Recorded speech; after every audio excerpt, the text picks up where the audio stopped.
So first we have to discuss potential.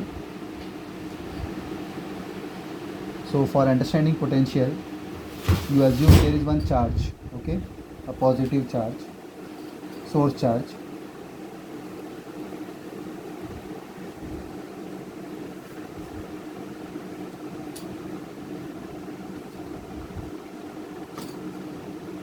So this positive source charge will exert some force around it for another charge which is brought near this positive source charge, okay.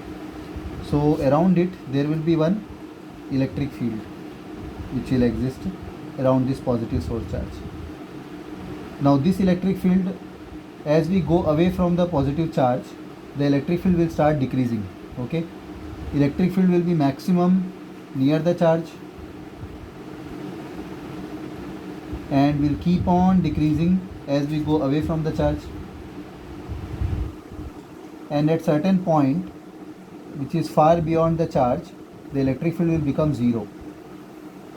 So that we can call it as infinity. So if we measure this distance with a radius r, so when r, there is a certain distance of radius beyond which we can call that area as infinity, and at that area, that region, there is no electric field. The field due to this charge has vanished in that area, okay.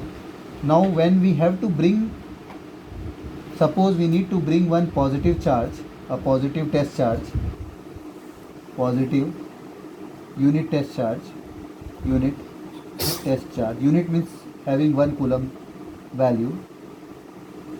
When we have to bring that unit positive charge to a certain point in this electric field, then what we have to do? We need to do some work, because that positive charge will experience some force due to this plus q charge. There will be a repelling force between these two charges, and when that positive charge enters into the, here anyway electric field is zero, so it won't experience any force, but as and when it enters the electric field, it will start experiencing force due to this source charge, and that force value will be equal to 1 by 4 pi epsilon naught capital Q into small q by r square. Now r is the distance between the plus q and small q, the source charge and the test charge, but this r is variable. This r is variable because the test charge has to continuously move towards the source charge. So since this r is variable, this force will also be variable force, right? And as this r keeps on decreasing, as the test charge keeps on moving towards the source charge, the force, since it is inversely proportional to r square, as the r is decreasing, the force will increase.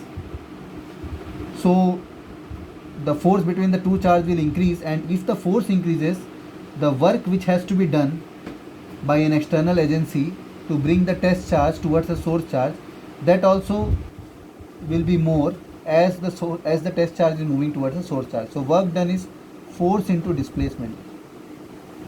Work done is force into displacement, and the amount of work done will keep on increasing as the charge is moving towards the. So the work done is force into displacement, and then where the concept of potential comes into picture, if you want to define the potential, electrostatic potential, it is represented by V. It is nothing but the work done to move a unit positive charge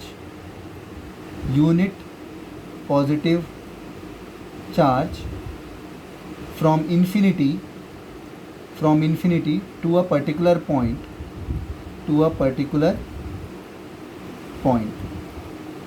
that work done per unit charge or per unit positive charge, that work done is nothing but, that is the electrostatic potential value at that particular point to which the charge has been moved from infinity.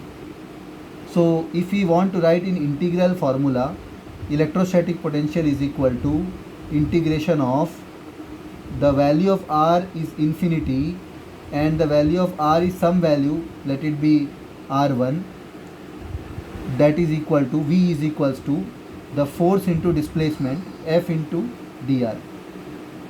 This is the formula for electrostatic potential at a particular point which is at a distance of r1 from the source charge.